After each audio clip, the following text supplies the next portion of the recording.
오늘은 본문의 말씀을 통하여 은혜와 율법이란 주제로 말씀을 나누도록 하겠습니다. 여러분, 신약 성경을 보면 구원이라는 단어가 아주 많이 나와요. 그런데 그 구원의 의미가 다 같은 것이 아닙니다. 크게 세 가지로 구분할 수 있는데, 첫째가 칭의 구원이요, 두 번째는 성화 구원이요, 세 번째는 영화 구원입니다. 먼저 칭의 구원은 우리가 예수 믿고 구원받아 하나님의 자녀가 되는 것을 말해요. 그리고 성화 구원이란 구원받은 후 우리가 신앙이 성장해서 예수 그리스도를 닮아가는 과정, 하나님의 자녀로 거룩하게 사는 모든 과정을 이 성화 구원이라고 말합니다. 그리고 영화 구원이란 예수 그리스도께서 재림하실 때 우리도 부활해서 예수님과 같은 신령한 몸으로 변화되어 우리 주님과 함께 영원한 천국에 가는 그때를 영화 구원이라고 부릅니다. 그렇다면 이 칭의 구원은요, 우리가 행위로 받을까요? 아니면 믿음으로 받을까요? 칭의 구원은 우리가 오직 예수 그리스도를 믿음으로 받게 됩니다. 왜냐하면 하나님 앞에 우리가 의롭게 되는 것은 전적으로 하나님의 은혜이기 때문이에요. 그런데 안타까운 것은 아직도 많은 사람들이요, 많은 성도들이 율법적인 구원관을 가지고 있어요. 그래, 율법적인 생각을 갖고 있기 때문에 당신 구원받았습니까? 라고 물으면요, 어떻게 대답합니까? 별로 한 일이 없어서요. 아직 제가 좀 부족해서요. 아직 신앙대로 못 살았어요. 죄송합니다. 이렇게 말하는 성도들이 많이 있습니다. 또 그것을 이용해서 이단들이 어떤 질문을 하는지 아십니까? 당신 구원받았습니까? 네라고 하면 언제, 몇 년도, 몇 월, 며칠, 몇 시에 구원받았습니까? 라고 하면 성도들이요, 내가 구원받았는데 그때부터 꿀먹은 벙어리가 됩니다. 그리고 내가 구원 안 받았나? 이런 생각을 하게 돼요. 여러분, 구원은요, 오직 하나님의 은혜로 받는 것이에요. 우리의 행위나 노력으로 결코 되는 것이 아닙니다. 오직 예수 그리스도를 나의 주, 나의 하나님으로 믿기만 하면 우리가 칭의 구원을, 의롭다 하심을 하나님의 자녀로 거듭날 수 있습니다. 그런데 그렇다고 해서 율법이 우리에게 전혀 필요 없는 것이 아니에요. 왜냐하면 율법이 있어야, 말씀이 있어야 내가 죄인인 것을 알 수 있고 또한 하나님께로 내가 나아갈 수 있기 때문입니다. 여러분, 다음으로는 성화 구원은요, 바로 구원받은 사람들이 예수 그리스도를 닮아가기 위해 신앙생활하는 이 땅의 모든 삶의 과정을 바로 성화 구원이라고 합니다. 그런데 그 성화 구원에 있어서도 은혜주의자가 있는가 하면 율법주의자들도 있습니다. 은혜주의자란 나 같은 죄인이 값없이 구원해 주신 은혜가, 그 하나님의 은혜가 너무나도 감사해서 자원하는 마음으로, 기쁜 마음으로 말씀을 지키며 신앙생활을 하는 사람들이에요. 그러면 어떻게 우리가 이렇게 은혜롭게 신앙생활을 할 수 있을까요? 바로 성령 충만을 받아야 합니다.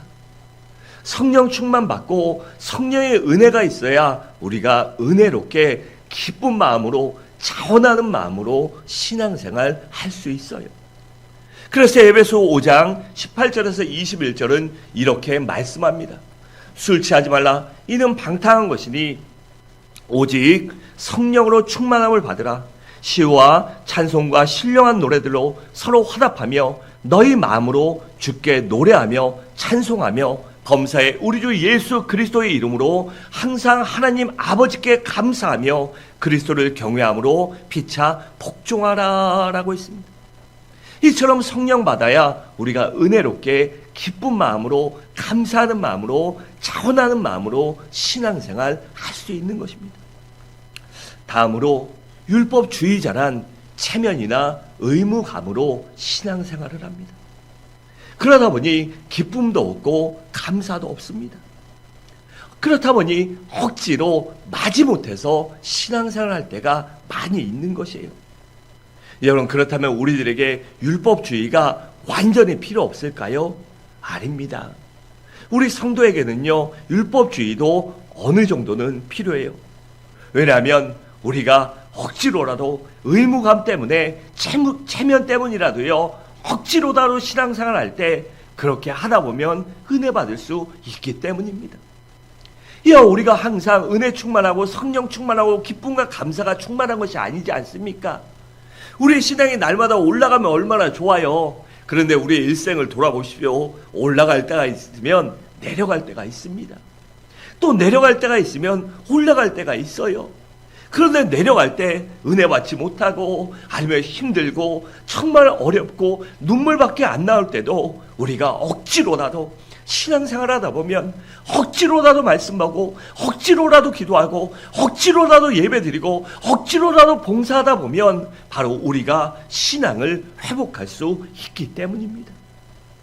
그렇지 않고 이 율법 자체를 무시해버리면요, 신앙이 타락해서 신앙 자체를 잃어버릴 수도 있기 때문입니다. 그래서 우리도 억지로라도 율법주의로라도 우리가 신앙생활을 해야 하는 것입니다. 여러분, 참신앙은요, 은혜로 시작해서 은혜 가운데 살다가 은혜로 마무리 짓는 것입니다.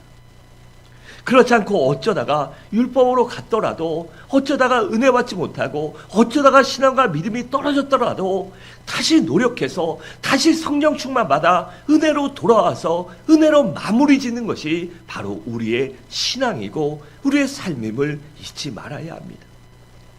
여러분, 하나님께서는요, 이스라엘 백성들을 바로 왕의 학정으로부터 해방시킨 후에 광야를 걷게 하셨어요. 그리고 50일째 된 날 어디에 도착하지요? 시내산에 도착합니다. 그리고 그곳에 도착하자 모세를 산 정상으로 홀로 부르십니다. 그리고 모세에게 율법도 주시고 십계명도 주시고 말씀도 주시고 여러 가지 값진 교제를 나누십니다. 그리고 이 모세가 은혜 받고 내려와서 백성들에게 십계명과 율법을, 하나님의 말씀을 낭독했습니다. 그랬더니 이스라엘 백성들이 어떻게 했죠? 그 말씀을 지키겠다고 맹세했습니다. 여러분, 이처럼 이스라엘 백성들은 오직 하나님의 은혜로 받고 은혜로 구원받고 하나님의 백성이 되었어요. 그렇다면 어떻게 살아야겠습니까? 하나님의 백성답게 살아야 하고 하나님의 자녀답게 살아야 하지 않겠습니까? 그래서 하나님께서 이스라엘 백성들에게 하나님의 자녀답게 살라고 율법을, 십계명을 주신 것입니다. 그 율법의 대표적인 것이 핵심이 바로 십계명입니다. 여러분, 우리들도 마찬가지 아닙니까? 우리들도 오직 하나님의 은혜로 구원받아 하나님의 자녀가 되었다면, 백성이 되었다면 어떻게 해야 할까요? 바로 하나님의 자녀답게 살아야지 않겠습니까? 그래서 우리들도 십계명을 지켜야 하는 것입니다. 그렇다면 하나님의 백성인 우리 그리스도인들이 지켜야 할 십계명의 내용은 무엇일까요? 첫째 계명은 나 외에 다른 신을 내게 두지 말라입니다. 그러니까 이스라엘 백성들을 애굽에서 해방시킨 여호와 하나님은 저들이 애굽에서 필요에 따라 섬기던 온갖 잡신들 중에 하나가 아니라 유일하신 하나님이라는 것입니다. 여호와 하나님은 창조주 하나님으로 저들의 모든 필요를 채워주시는 전능하신 하나님이라는 사실입니다. 그러니까 유일하신 여호와 하나님, 전능하신 여호와 하나님만을 섬기라는 것이에요. 그래 빌립보서 4장 19절은 이렇게 말씀합니다. 나의 하나님이 그리스도 예수 안에서 영광 가운데 그 풍성한 대로 너희 모든 쓸 것을 채우시리라 라고 했습니다. 그래서 우리는 필요에 따라 우리의 삶의 환경에 따라 이것을 섬기고 저것을 섬기고 저것을 귀하게 여기고 그러지 말고 어떠한 상황과 환경에서도 오직 하나님만 섬기며 하나님만 바라보며 하나님만 의지해야 하는 것입니다. 두 번째 계명은 너를 위하여 우상을 만들지도 말고 섬기지도 말고 절하지도 말라입니다. 그러니까 이 계명은요, 하나님의 어떤 형상이나 기념물을 만들거나 섬기거나 절하지 말라는 것입니다. 왜 이런 계명을 주셨을까요? 바로 당시 사람들은요, 모든 신을 형상화해서 섬겼기 때문이에요. 여러분, 사람들이요, 무엇인가 눈에 보이는 것을 좋아해요. 그래서 눈에 보이는 것, 그것들을 만들어 놓고 하는 것을요, 좋아하지요. 여러분, 눈에 보여야 눈에 보여야 그것이 진짜라고 생각하기 때문이에요.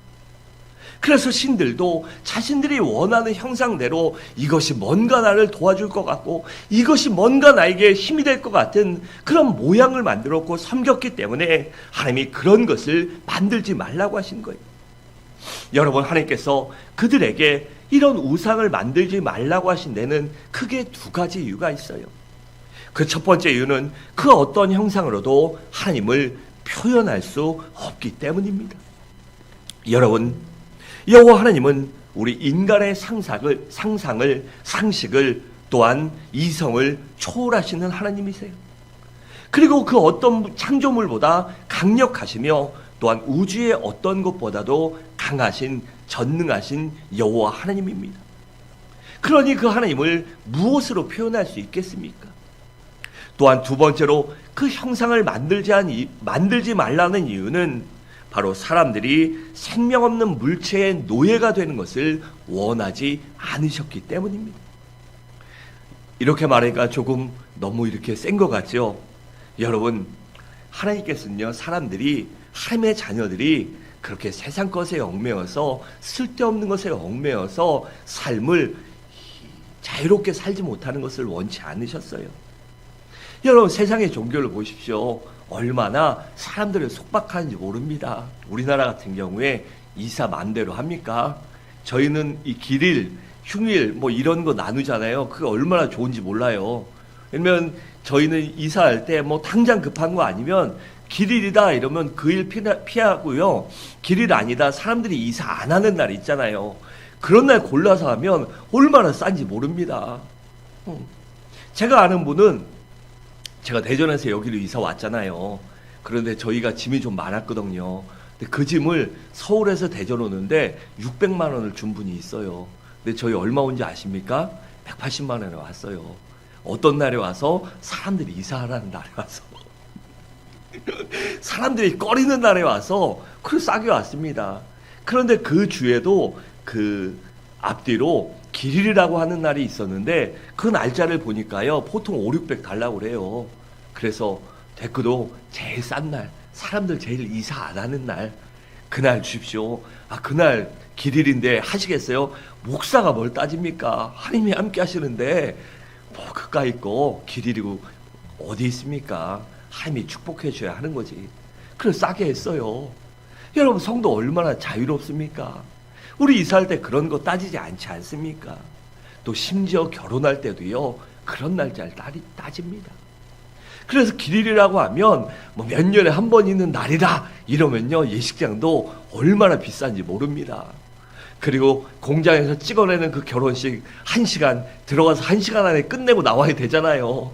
그 결혼식이 그날 가면요, 도떼기 장터입니다. 아주 그냥 시간마다 꽉꽉꽉꽉 차서 아주 가면 힘듭니다. 여러분, 하나님은요, 하나님의 자녀가 그렇게 살기를 원하지 않으셔요. 그래서 그 어떤 형상으로도 하나님을 만들지 말라고 하는 것이고, 하나님에서 자유함을 얻으라는 것입니다. 하나님 안에서 하나님이 함께 하시면 모든 것이 가다. 하나님이 함께 하시면 된다. 하나님이 함께 하시면 그것만이 최고다. 그 믿음을 갖고 살게 하시기 위하여 그런 형상을 만들지 말라고 하신 것입니다. 그래서 갈라디아서 5장 1절은 이렇게 말씀합니다. 그리스도께서 우리를 자유롭게 하시려고 자유를 주셨으니 그러므로 굳건하게 서서 다시는 종의 멍에를 매지 말라라고 했습니다. 여러분, 이 말씀을 믿으십니까? 그렇다면 이사든 결혼이든 뭐든요, 날짜 보지 말고 좋은 날 하십시오. 가장 여러분들에게 유익한 날, 편한 날, 그 날 하세요. 그것이 바로 성도로서 자유함을 얻는 길입니다. 세 번째 계명은 하나님의 이름을 망령되게 함부로 부르지 말라입니다. 그러니까 이 말씀은 하나님의 이름을 자신의 사리사욕을 채우기 위해서 함부로 사용하고 부르지 말라는 것이에요. 여러분, 왜일까요? 하나님의 이름은요, 거룩하기 때문입니다. 또한 하나님의 이름 부를 때 하나님이 들으시기 때문이에요. 하나님의 이름을 부르면 하나님이 돌아보시기 때문이에요. 그런데 바리새인들과 서기관들은 어떻게 살았지요?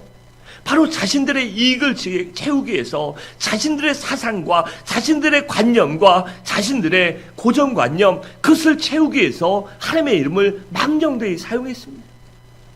그래서 그들에게 주님께서는 마태복음 7장 8절에서 이렇게 말씀하십니다. 너희가 하나님의 계명은 버리고 사람의 전통은 지키느니라 라고 했습니다. 그래서 13절에서 또 이렇게 말씀합니다. 너희가 전한 전통으로 하나님의 말씀을 폐하며 또 이 같은 일을 많이 행하느니라 라고 했습니다. 그래서 하나님의 이름을 함부로 망령되이 부르고 행하지 말라는 것입니다. 또한 네 번째 계명은 안식일을 기억하여 거룩히 지키라입니다. 여러분, 이 계명은요, 이 네 번째 계명의 핵심은 하나님을 얼마나 신뢰하느냐, 신뢰하지 못하느냐에 달려 있습니다. 하나님을 신뢰하면 지킬 수 있지만 신뢰하지 못한다면 지킬 수 없기 때문이에요. 그러니까 이 계명은 무슨 말씀입니까? 6일 동안 열심히 일하고 7일째는 쉼을 가지라는 거예요. 왜냐하면 하나님께서 그렇게 말씀을 지킬 때, 하나님 안에서 쉼을 얻을 때 하나님이 모든 필요를 채워주시겠다는 것이에요. 그 증거로 이스라엘 백성들이 광야 생활할 때 어떻게 했지요? 매일매일 만나를 주셨습니다. 그런데 욕심 때문에, 걱정 때문에 내일 안 주시면 어떡하지? 이런 마음으로 많이 챙겨놓으면 어떻게 됐죠? 그날 먹고 나서 다음 날이 되면요, 벌레가 끌어서 생겨서 먹지 못했습니다. 그런데 6일째는 어떻게 됐죠? 안식일 것까지 이틀치를 취하라 라고 해서 그 말씀대로 이틀치를 놓으면 어떻게 됐습니까? 벌레가 생기지 않았어요. 그래서 안식일에 일하지 않고 하나님 안에 쉼을 얻고 하나님과 교제할 수 있었던 것입니다. 여러분, 이렇게 하신 이유는 바로 안식일에 하나님과 교제하라는 것입니다. 너희가 세상 일로 분주하고 바쁘고 힘들고 지치지 말고 하나님 안에 쉼을 얻으며 하나님과 교제하며 하나님과 가까이 지내라는 것입니다. 그래야 하나님과 교제를 나누는 방법이 무엇이죠? 바로 제사와 예배입니다. 여러분, 우리 하나님은 신실하신 하나님이세요. 그래서 한번 약속하시면 어떠실까요? 반드시 지키십니다. 그러니까 그런 하나님을 믿고 안식일에는 세상 일을 하지 말고 하나님을 섬기라는 것이에요. 그래서 히브리서 10장 38절은 이렇게 말씀합니다. 나의 의인은 믿음으로 말미암아 살리라. 또한 뒤로 물러가면 내 마음이 그를 기뻐하지 아니하리라 하셨느니라 라고 했습니다. 이처럼 하나님의 의인이 되었다면, 하나님의 백성이 되었다면 하나님의 말씀을 믿고 그 말씀 가운데 안식일을 거룩하게 지켜야 하는 것입니다. 다섯째로 바로 내 부모를 공경하라입니다. 여러분, 부모님을 소중히 여기고 존경하는 사람이요, 사회에 나가서도 어른들을 공경할 줄 압니다. 집에서 새는 쪽박이 밖에서 새는 것처럼요, 집에서 부모 공경하지 못하고 부모를 존중하지 못하는데 밖에 나가서 어떻게 어른들을 공경하겠어요? 그리고 다른 사람들에게 그만큼 함부로 하겠죠. 부모한테도 함부로 하는데 딴 사람들에게 어떻게 하겠습니까? 그래서 이 계명을 지킬 줄 알아야 나머지 계명도 지킬 수 있는 것이에요. 우리 에베소 6장 1절에 3절을 함께 읽겠습니다. 시작.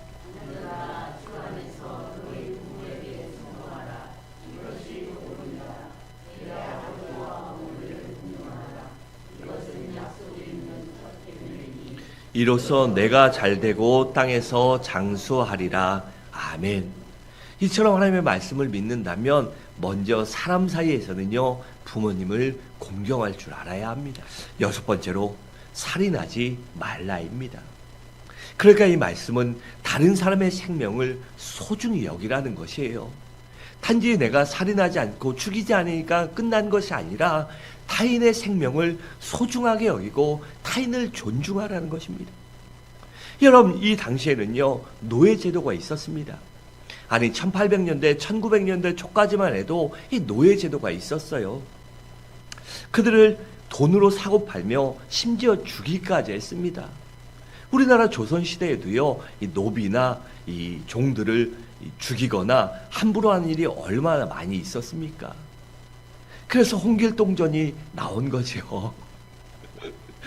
서자 그 왜 생겼습니까? 노비고 종이면 함부로 해도 되고 내 마음대로 해도 되고 그런 생각이 있었기 때문이에요. 그러지 말라는 것이에요. 또 짐승이나 사람을 생명을 소중히 여기라는 것입니다. 왜냐하면 사람은 하나님의 형상대로 만든 피조물이기 때문이며 이 땅의 모든 생명은 하나님이 주신 거룩한 존재이기 때문이에요. 그리고 또한 가정의 안녕과 사회의 안녕을 지키기 위해서 생명을 소중히 여기라는 것입니다. 여러분, 이 생명 경시 사상이 만연한 요즘 얼마나 무자비한 일이 벌어지고 있습니까? 생명을 소중히 여기지 않기 때문에 자신의 욕구 때문에 자신의 생각 때문에 자신의 분풀이로 얼마나 많은 사람들이 무고한 사람들이 관계없는 사람들이 아픔과 고통 속에 살아가고 있어요. 그래서 성도는요 반드시 살아나지 말라는 것이 아니라 우리는 타인의 생명을 존중할 줄 알고 귀하게 여길 줄 알아야 하는 것입니다. 7째 계명은 간음하지 말라입니다. 여러분, 이 계명은요 다른 사람의 인격이나 신체를 소중히 여기라는 것이에요. 그리고 또한 가정도 소중히 여기라는 것입니다. 여러분, 간음은요 어떨 때 발생합니까? 그냥 함부로 할 때지요. 내 몸이든 너의 몸이든 함부로 할 때 그 간음하는 것이에요. 그리고 또한 그럴 때 어떡하죠? 가정이 깨지게 되는 것입니다. 가정의 평안과 화평이 깨지는 것이에요. 그래서 그렇게 하지 말라는 것입니다. 특히 신약에 와서 우리 그리스도인들의 몸은 거룩하신 성령의 전이요 주님을 모시는 그러한 존재이기 때문에 우리가 우리 몸을 거룩하게 깨끗하게 유지해야 하는 것이에요. 그리고 고린도전서 6장 19절과 20절은 이렇게 말씀합니다. 너희 몸은 너희가 하나님께로부터 받은 바 너희 가운데 계신 성령의 전인 줄을 알지 못하느냐? 너희는 너희 자신의 것이 아니라 값으로 산 것이 되었으니 그런즉 너희 몸으로 어떻게 해요? 하나님께 영광을 돌리라라고 했습니다. 그런데 우리가 욕구에 따라서 욕망에 따라서 우리 몸을 함부로 쓴다면 어떻게 되겠습니까? 하나님께 영광 돌리는 것이 아니라 마귀에게 굴복하는 것이기 때문에 우리가 간음하지 말아야 하는 것입니다. 또한 8째 계명은 도적질하지 말라입니다. 그러니까 이것은 다른 사람의 재산을 소중히 여기라는 것이에요. 또 존중하라는 것입니다. 다시 말해 사유재산을 인정하라는 것이에요. 그래서 우리나라의 이 자본주의 사회가 만연하며 이 자본주의의 잘못된 것이 나오죠. 우리가 제가 누누이 말씀드리는데 자본주의와 민주주의는 틀린 거예요. 민주주의는 정치 시스템이고 자본주의는 경제 시스템이에요. 두 개가 비슷한 맥락이기 때문에 함께 가는 것이지 결코 이 자본주의가 우리가 따라야 할 성도가 따라야 할 이 원칙은 아닙니다. 자본주의는 무엇입니까? 말 그대로 자본, 물질이 핵심인 것이에요. 그래서 물질 만능주의가 되고 이 물질이면 다 된다는 생각 때문에 사람들이 어떻게 합니까? 돈만 벌면 된다는 생각으로 이 뭐로 가도 서울만 가면 된다는 생각으로 막 합니다. 그래서 사기치고 남에게 눈물 나게 하고 남의 거 도둑질하고 그렇게 하는 것이에요. 그런데 성도는 절대 그렇게 하면 안 되는 것입니다. 왜냐하면 물질이 우리의 최우선의 가치가 아니기 때문이에요. 또한 타인이 노력해서 열심히 일해서 번 것도 존중할 줄 알아야 합니다. 물질 만능주의가 되고 또 그것으로 인해서 사회에 여러 가지 부조리와 병폐가 있었지요. 그래서 유전무죄, 무전유죄 그것이 히트친 것 아닙니까? 그리고 아직도 많은 사람들이 뇌리에 깊게 박혀있고 그것이 맞다, 지금 사회의 현 상황이라고 보는 이 아픈 현실은요 바로 타인의 재산을 존중하지 않기 때문이에요. 바로 이 도덕질하지 말라는 계명을 수없이 많은 사람들이 어기고 수없이 많은 역사의 순간들 속에 그러한 일들이 자행됐기 때문에 바로 사람들 생각에 그런 것들이 뿌리 내려 있는 것입니다. 그래서 어떤 생각을 갖고 있어요? 부자를 보면 그 사람들은 어떻게 합니까? 존중할 줄 모릅니다. 많은 사람들이 그러죠. 그 부자는 저 사람은 뭔가 뭐 부잣집에 태어났거나 뭔가 구린 짓을 했거나 이런 생각으로 바라보는데 그러한 생각 자체도 우리는 버려야 합니다. 열심히 땀 흘려 노력하고 열심히 노력할 때 바로 우리가 하나님 안에서 승리할 수 있기 때문이에요. 그래서 성도는 무슨 일이 있더라도 이 도적질하지 말라, 남의 것을 함부로 하지 말고요, 사기치지 말고 빼앗지 말고 이 속이지 말고 저울을 바꾸지 말고 그런 짓 하지 말라는 것입니다. 남들 그러니까, 옆에 집 그러니까, 저 사람 저래서 돈 벌으니까 절대 그런 일에 이 동요하거나 부러워하면 안 됩니다. 우리는 언제나 하나님 안에 바르게 살 때 하나님이 우리를 축복해 주시기 때문입니다. 또한 우리가 믿음으로 살 때 다 부자가 될 수 있는 건 아니잖아요. 다 1등할 수 없듯이. 그래도 하나님 앞에 자족하는 법을 배워야 되고요. 내가 살아갈 수 있는 것, 먹고 살 수 있는 것, 가정에 있는 것, 오늘 하루도 평안한 것, 아무 일 없는 것, 그것이 얼마나 은혜이고 감사한 일입니까? 또 우리는 죽으면 천국 가는데 무엇이 부럽겠습니까? 여러분, 이 땅에서 아무리 많은 것을 누려도요, 죽어서 지옥 가면 무슨 유익이 있겠습니까? 하지만 우리는 죽으면 천국 가지 않습니까? 죽으면 하나님 안에서 영원한 아픔도 고통도 질병도 눈물도 괴로움도 없는 하나님 품에 안식 얻지 않습니까? 그래서 우리는 이러한 탐심을 버려야 하는 것입니다. 9째 계명은 내 이웃에 대하여 거짓 증거하지 말라입니다. 그러니까 다른 사람의 이름이나 인격을 존중해 주라는 것입니다. 다른 사람의 평판을 깎아내리지 말라는 것입니다. 또 다른 사람을 중상모략하여 그 이름과 인격에 상처 주지 말라는 것이에요. 그래서 우리 성도들은요, 언제나 말 조심해야 하는 것입니다. 누가 그랬더라, 이런 말 절대 하면 안 돼요. 그리고 자기가 미루어 짐작해서 그럴 것이다, 이런 생각도 하면 안 되는 것이에요. 왜냐하면 그것이 바로 그 사람에 대해서 거짓 증언하는 것이기 때문입니다. 우리는 언제나 타인에 대해 말할 때 조심해야 하고요, 가능하면 타인에 대해서 말하지 않는 것이 최선입니다. 여러분, 살다 보면 서운한 일이 왜 없습니까? 저도 저희 아내한테 서운할 때 있습니다. 저희 아내도 저한테 서운할 때 있죠. 저희 애들도 마찬가지입니다. 같이 사는 가장 소중한 가족도 그런데 너만한테 서운한 일이 왜 없겠습니까? 그런데 그럴 때 내 생각으로 미루어서 그랬다, 이렇게 하지 말아야 돼요. 성도는. 왜냐하면 그것 자체가요, 그 모든 것들을 파괴하기 때문이에요. 그래서 우리는 언제나 다른 사람의 이름이나 인격을 존중하고 이 선한 방향으로, 덕을 세우는 방향으로 행동하고 말하고 생각해야 하는 것입니다.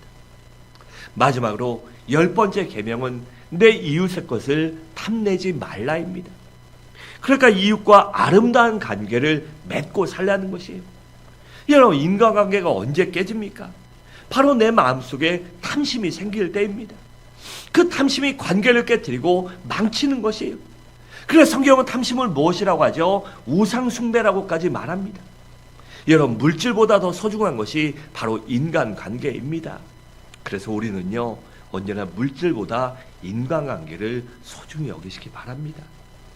그래서 탐심을 버리고 사람을 소중히 여기고요, 사람을 귀하게 여기시기 바라요. 그래서 디모데전서 6장 8절과 10절에 이렇게 말씀합니다. 우리가 먹을 것과 입을 것이 있은즉 족한 줄로 알 것이니라. 부활해야 하는 자들은 시험과 올무와 여러 가지 어리석고 해로운 욕심에 떨어져나니 곧 사람으로 파멸과 멸망에 빠지게 하는 것이라. 돈을 사랑함이 일만하게 뿌리가 되나니 이것을 탐내는 자들은 미혹을 받아 믿음에서 떠나 많은 근심으로써 자기를 찔렀도다라고 했습니다. 여러분, 물질을 사랑하면요, 물질이 우선이면 어떡합니까? 탐심이 우선이 되면, 이 탐심이라고 하고 욕심이라고 하면 조금 그건 아닌데 하는 분들도 있는데요, 이 밑바닥으로 가보면요, 그것이 바로 탐심이고 욕심입니다. 섬길 줄도 모르고 베풀 줄도 모르고 이웃들에게 인색합니다. 또 하나님 앞에도 인색합니다. 그러다 보니 타인과의 관계, 하나님과의 관계가 좋을 수 있겠습니까? 또 우리는 이웃들과도 가족들과도 또한 친족들과도 사회생활 할 때도 탐심을 버리고요. 내꺼 하지 말고요. 하나님 거.